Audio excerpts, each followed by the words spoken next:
This video contains news and analysis related to a recent terror attack in Kashmir.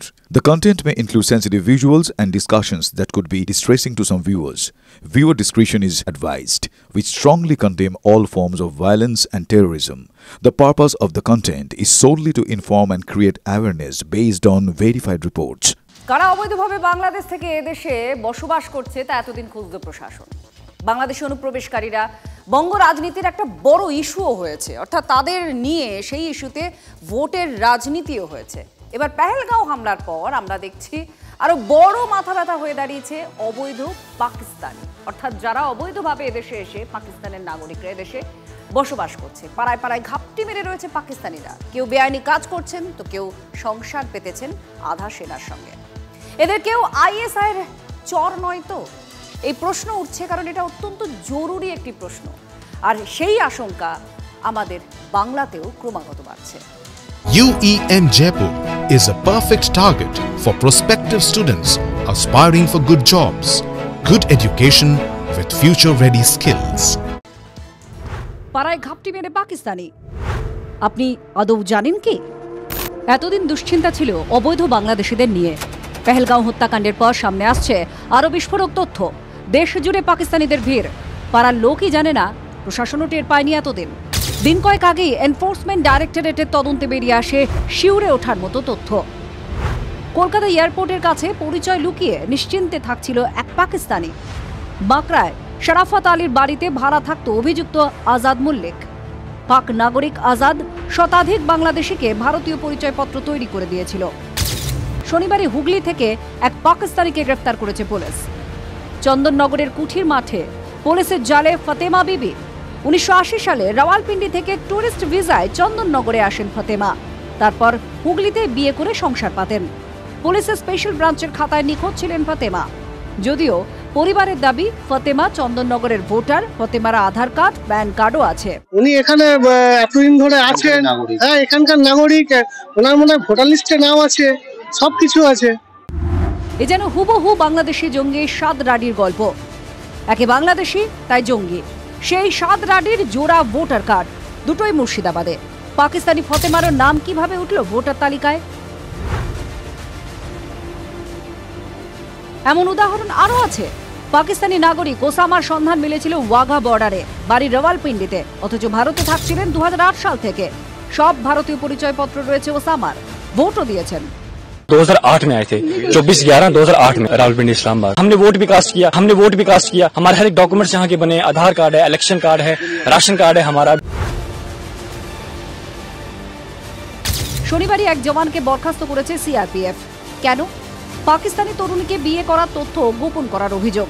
তরুণীর ভিসার মেয়াদ পেরোনোর পরেও বেআইনিভাবে আশ্রয় দেওয়ার অভিযোগ। আধা সেনার ঘরে পাকিস্তানি স্ত্রী, গোপন তথ্য পাচারের ভয় নেই কি? পাড়ায় ঘাপটি মেরে পাকিস্তানি। পেহেলগাঁও হামলা না ঘটলে জানা যেত কি? Bureau report, TV9 Bangla. অনুপ্রবেশকারী এই শব্দবন্ধ বঙ্গ রাজনীতিতে শোরগোল ফেলেছিল এবং ফেলেও। নরেন্দ্র মোদী থেকে অমিত শাহ যখনই তারা রাজ্যে এসেছেন, এই বাংলাদেশি অনুপ্রবেশকারী নিয়ে সুর চড়িয়েছেন। এবার অবৈধ পাকিস্তানি নিয়ে সুর চড়াতে চলেছে বঙ্গ বিজেপি। সপ্তাহের প্রথম দিন সব জেলা শাসকের অফিসের বাইরে ঘেরাও অবস্থান কর্মসূচি নিয়েছে গেরুয়া শিবির। পাকিস্তানি থাকলে ফেরত পাঠানোর ব্যবস্থা করুন, এই মর্মে রাজ্যগুলোকে অনুরোধ করেছিলেন কেন্দ্রীয় স্বরাষ্ট্রমন্ত্রী অমিত শাহ। রাজস্থান, উত্তরপ্রদেশ, অসম, জম্মু কাশ্মীরের মতন একাধিক রাজ্য সঙ্গে সঙ্গে চিরুনি তল্লাশি শুরু করে। শনিবার পশ্চিমবঙ্গের পুলিশও এক অবৈধ পাকিস্তানিকে হুগলি থেকে গ্রেপ্তার করেছে। যদিও রাজ্য প্রশাসনের ভূমিকা নিয়ে প্রশ্ন তুলছে বিরোধী বিজেপি।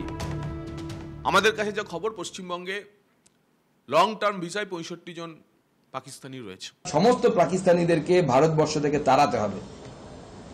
খোঁজো এবং ধরো এবং তারপরে ফেরত পাঠাও। নির্দেশ জারি হওয়ার পর এখনো পর্যন্ত একজন পাক নাগরিককেও মমতা বন্দ্যোপাধ্যায়ের প্রশাসন খুঁজে বার করেনি। শুধুমাত্র গতকাল হুগলিতে একজনকে খুঁজে পাওয়া গেছে, তাকে অ্যারেস্ট করা হয়েছে। সরব মালদা উত্তরের সাংসদ খগেন মুর্মুও। মালদার ভিড়ে মিশে অনেক পাকিস্তানি গুপ্তচর, দাবি বিজেপি সাংসদের। রাজ্য প্রশাসনের দিকেই নিশানা বিজেপি সাংসদের। আমাদের রাজ্যে যেখানে বর্ডার এলাকা বাংলাদেশ, যেখান থেকে পাকিস্তান অনায়াসে এখানে আসা যাওয়া করতে পারে এই সমস্ত কাঁটাতারের বেড়া না থাকার কারণে। আর আমাদের রাজ্যের মুখ্যমন্ত্রী একটা কথা বলছেন না, পাকিস্তানি যারা এখানে হচ্ছে যে এখানে অবৈধভাবে বাস করছেন, পাকিস্তানি কোনো ব্যক্তি, কোনো গুপ্তচর, তাদের খুঁজে বার করে ধরো আর ফেরত পাঠাও। খগেনবাবুর কাছে তৃণমূলকে দেশপ্রেম শিখতে হবে না। খগেনবাবু আগে কমিউনিস্ট ছিলেন, তখন উনি দেশের চীন ছিল তার প্রধান দেশ।